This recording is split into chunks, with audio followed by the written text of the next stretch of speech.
Hello again, Nixon here. This is my cat, and this is my other cat. That's Rocky, that's Coco.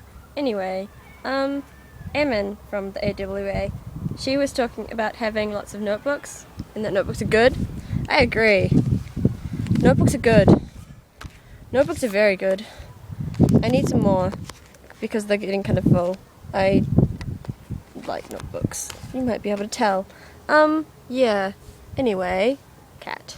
Other cat. He's on a leash because he's very expensive.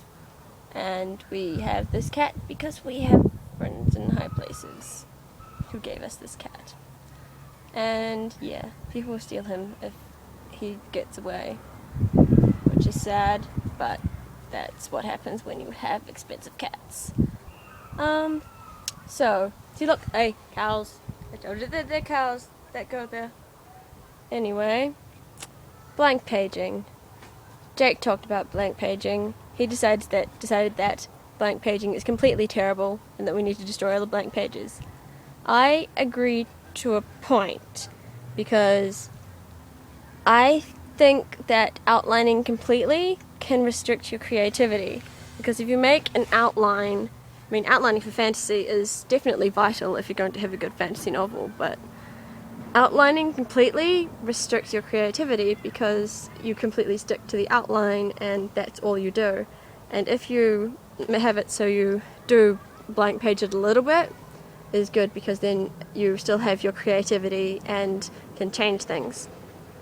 I used to be a little OCD with my outlining, to the point where I kind of just wrote 2 lines for a chapter, then I extended that into several lines for each scene, then I extended several lines from each scene into sort of like a half-page summary of what happens in the scene, then I extend that into a proper scene. Yeah, that was a little OCD about that. I still write a few lines for each scene, but I'm more relaxed about how I do it, and more relaxed about changing what happens in each scene and how it ends and stuff. I'm not really relaxed about the whole plot line, because it's important to plan a plot line. Definitely. If you don't plan a plot line, then it's terrible. Terrible, terrible, terrible. And there's also the point of outlining too much, and which I call world building disorder, and you just keep building the world forever and you don't actually start writing. Because when you start writing, you tend to change things because you notice things, you learn more about your characters and how things would actually happen, and it would, how do you put this? You have a better idea of what you want the story to be when you actually start writing it, and that changes the world as such. Yes, Coco, there are cows out there. You haven't seen cows much, have you?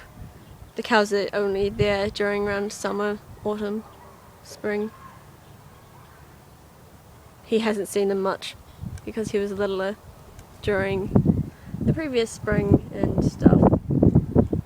Yeah. So that's what I think about those things.